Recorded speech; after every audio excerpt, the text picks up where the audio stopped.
नमस्कार दर्शकों, आज दिनांक 30 दिसंबर 2025 है। दर्शकों, दिनांक 24 दिसंबर 2025 को वेटनरी कंपाउंडर सेलेक्टेड कैंडिडेट्स का लिस्ट पब्लिश हुआ, जिसमें 45 कैंडिडेट्स का सिलेक्शन हुआ। लेकिन दर्शकों, हाल में ही सोशल वर्कर अभिभूषण जी ने उस लिस्ट पर एक बड़ा सवाल उठा दिया है। उनके अनुसार 45 सेलेक्टेड कैंडिडेट्स में से सिर्फ 4 ही candidates Andaman and Nicobar islands के हैं और बाकी 41 कैंडिडेट्स बाहर मेनलैंड के हैं। दर्शकों, अंडमान के लोगों के लिए 100% जॉब रिजर्वेशन का मांग लंबे समय से उठ रहा है। लेकिन अंडमान के एक जॉब रिक्रूटमेंट में नियर अबाउट 10% और 90% का डिफरेंस आना यह सही में एक बड़ा सवाल उठाता है। मैंने अंडमान आइलैंड्स के जॉब पर जहां पहला अधिकार अंडमान वासियों का होना चाहिए था, लेकिन उसमें सिर्फ उन्हें 10% ही पोस्ट मिल पाता है और मेनलैंड के कैंडिडेट्स नियर अबाउट 90% पोस्ट पर काबिज करते हैं। दर्शकों, सवाल तो बहुत बड़ा है और समस्या भी बहुत बड़ी। अगर इसी तरह के रेशियो पर मेनलैंडर्स अंडमान के रिक्रूटमेंट पर काबिज करते रहेंगे तो अंडमान के बच्चे कहाँ जाएंगे? क्योंकि दर्शकों, एवीलैंड मीडिया हमेशा कहता आया है कि भले ही नियम ये हो कि किसी भी यूटी या स्टेट का कैंडिडेट किसी दूसरे स्टेट पे जाकर जॉब अप्लाई कर सकता हो, लेकिन सच्चाई ये भी है कि अधिकांश स्टेट एंड यूटीज एक लूप के तहत सरकारी नौकरियों में कुछ न कुछ डोमेंशियल का प्रावधान रखा है, जिस कारण वहां के कैंडिडेट्स को जॉब रिक्रूटमेंट में फर्स्ट प्रेफरेंस मिलता है, चाहे वो पुदुचेरी जैसे यूटी हो या फिर तमिलनाडु जैसा स्टेट। और दर्शकों, लद्दाख में तो सीधा 95% जॉब रिजर्वेशन का कानून ही बना दिया गया है। तो फिर अंडमान एंड निकोबार आइलैंड्स में रिक्रूटमेंट प्रक्रिया को इतना ओपन क्यों रखा गया है? बल्कि अंडमान के लोगों के लिए जॉब सिक्योर बहुत जरूरी बन जाता है, क्योंकि एक तो अंडमान मेनलैंड से कटा हुआ है, बीच में नियर अबाउट हजारों किलोमीटर का समुद्र है। दूसरा, अंडमान में बहुत सारे ऐसे रूरल प्लेस है जहां education level in compare of mainland बहुत ही लो है। अंडमान में इन कंपेयर ऑफ मेनलैंड सुविधाओं का भी कमी है। फिर भी अंडमान के बच्चे मेनलैंड के कैंडिडेट्स के साथ कम्पीट करते हैं, चाहे वो एजुकेशन सीट ग्रैबिंग में हो या फिर जॉब रिक्रूटमेंट में।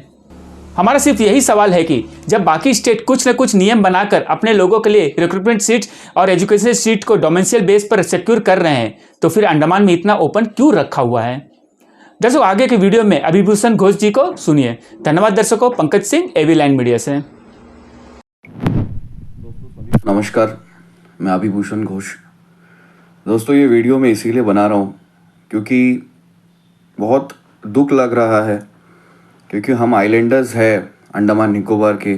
मैं एक यूथ हूँ और जो हमने देखा कि डिपार्टमेंट ऑफ एनिमल हस्बेंड्री और वेटनरी साइंस के द्वारा एक 45 लोगों का एक लिस्ट निकाला गया, जिसमें कंपाउंडर के जो पोस्ट है उसका एक लिस्ट निकाला गया, जिन जिन लोगों को अपॉइंटमेंट लेटर मिला है। उस 45 लोगों में केवल 3 बच्चे हमारे अंडमान निकोबार आइलैंड से हैं, सिर्फ 3।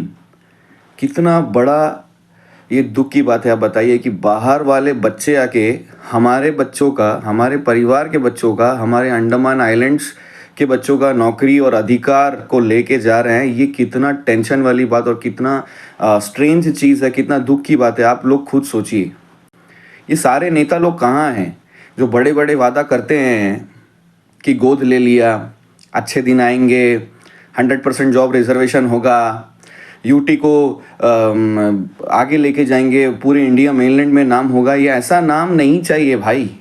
आप हमारे बच्चों को उनका अधिकार दे दीजिए। ये 45 लोगों में केवल 3 बच्चे हमारे अंडमान का, और आप उसमें देखिए उस लिस्ट में सबसे ज़्यादा बच्चे जो है राजस्थान और हरियाणा। ये जो कंपाउंडर का पोस्ट है ना, पहले एमटीएस के अंडर में आता था। एमटीएस के अंडर में आता था, इसका मतलब जब जो बच्चे 12th बेसिस में इस जॉब को अप्लाई कर सकता था, केवल साइंस स्ट्रीम होना चाहिए था, तो वो अप्लाई कर लेता था, उसको नौकरी मिल जाता था।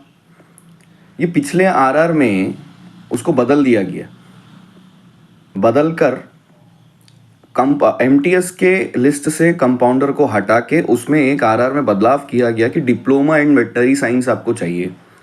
और ये कोर्स अगर आप लोग उसमें आरआर में ऐड कर रहे हो, तो एडमिनिस्ट्रेशन से मेरा सबसे पहला सवाल ये है, क्या आपने इस कोर्स को हमारे अंडमान निकोबार में स्टार्ट किया है? किसी जगह पे इस चीज़ का पढ़ाई होता है? नहीं ना। तो हमारे बच्चों का क्या? आपको ये वो जो भी उस समय का ऑफिसर रहा होगा या जो भी उस समय का स्टाफ रहा होगा, उनको पता है आईएएस ऑफिसर्स को कि भाई ये बदलाव कर देते हैं हमारे एरिया में। और ये जो कोर्स है ना, डिप्लोमा इन वेटनरी साइंस, ये नया कोर्स है। मैं आपको बता रहा हूँ, ये न्यू कोर्स जो है, ये मुझे जितना नॉलेज है ये 2018 या 19 के बाद ही, कोरोना के आसपास ही जो ये कोर्स को इंट्रोड्यूस किया गया था, ठीक है। और ये कोर्स सबसे पहले तो मतलब जो वेटनरी का डॉक्टर थे वो तो एमबीबीएस वाले कैटेगरी में आते थे, वो तो पहले 12th के बेसिस में, उसके बाद में आपको वेटनरी वो केवल गवर्नमेंट कॉलेजेस में होता था। और ये जो प्राइवेट इंस्टीट्यूट्स है ना, ये राजस्थान और हरियाणा के जो बॉर्डर है वहीं पे स्टार्ट किया गया है। और ये भली भांति यहाँ के आईएएस ऑफिसर्स जो नॉर्थ इंडिया से इधर में आते हैं ना राज करने के लिए, उनको पता होगा ये अपना पर्सनल बेनिफिट देने के लिए अपने स्टेट के लोगों को ना, इसीलिए आरआर में बदलाव कर दिए कि हाँ भाई डिप्लोमा इन वेटनरी साइंस भी चाहिए। तो अगर आप ये डाल रहे हो ना, आरआर में इंट्रोड्यूस कर रहे हो, ठीक है, क्योंकि उस समय मुझे पता है कि जब आरआर इंट्रोड्यूस हुआ था, हम भी मिले थे उस समय कुछ आला अधिकारी से कि इसको मत डालिए, ये तो 12 बेसिस में आता है, इसको आप लोग क्यों इंट्रोड्यूस करें। हाँ हम देखेंगे, इसमें विचार करेंगे करके हमें आश्वासन दिया गया, लेकिन ये हुआ नहीं। ये ज़बरदस्ती इस आरआर में ऐड किया गया ताकि यहाँ के बच्चों को नौकरी नहीं मिल सके। बहुत बड़ा प्लानिंग चल रहा है दोस्तों, ये सारे ऑफिसर्स मिलकर बहुत बड़ा प्लानिंग कर रहे हैं बाहर के बच्चों को भरने के लिए। ऐसे ऐसे नॉर्म्स और कंडीशंस डाल देते हैं ना जिसमें हमारे बच्चों को नौकरी नहीं मिलेगा। और मुझे ये भी पता है कि यहाँ के भी कुछ ऐसे बच्चे हैं जो इस लिस्ट में कतार में हैं, लेकिन उनके सर्टिफिकेट को इनवैलिड घोषित कर दिया गया है।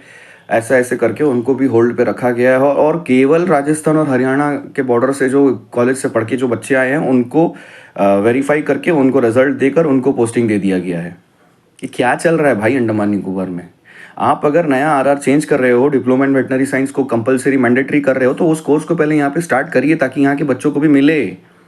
अब जाके वो अवेयरनेस हुआ है कि हाँ भाई ये आरआर में बदलाव आया है, अब जाके अंडमान से बच्चे बाहर जाके इस कोर्स को करके आ रहे हैं ताकि आगे फ्यूचर में आने वाले पोस्ट में उन लोग फिल कर सके। लेकिन ये बहुत गलत हुआ है भाई। ये 45 में से केवल 3 लोग हमारे अंडमान के रहेंगे, तो आप उस पोस्ट को होल्ड कर दीजिए ना। आप और 2 साल लेजर टाइम ले लीजिए कि बच्चे बाहर से पढ़ के आएंगे, उसके बाद में हम लेंगे। ये क्या है 100% रिजर्वेशन फॉर आइलैंडर्स। हाँ, आइलैंडर के बच्चों का अधिकार के लिए जब वोट मांगने के लिए आते हैं बड़े बड़े नेता लोग, कहाँ हैं? कोई ऑब्जेक्शन नहीं कर रहा है। क्या चल रहा है भाई अंडमान में? बहुत दुख हो रहा है। आप लोग खुद सोचिए इसके बारे में, देख लीजिए, क्योंकि मैं तो रुकूंगा नहीं। मैं अपने लेवल में मैं इसमें हर तरीके से पॉसिबल कोशिश करूंगा। एडमिनिस्ट्रेशन का ये जो स्टेप है, ये जो जॉब देने वाला अपॉइंटमेंट लेटर, मैं इसका खंडन करता हूँ। हर पॉसिबल माध्यम से ऐसे ही आवाज़ उठाऊंगा। जय अंडमान। रंगत में online form filling, computer job works, e PAN का generate, job recruitment forms, agreement, affidavit, IGNOU admission, passport apply, learning and driving licence apply, vehicle fitness, road tax, insurance, open school admission regional price में करवाना चाहते हैं तो आइए एविलेंट computer centre रंगत में।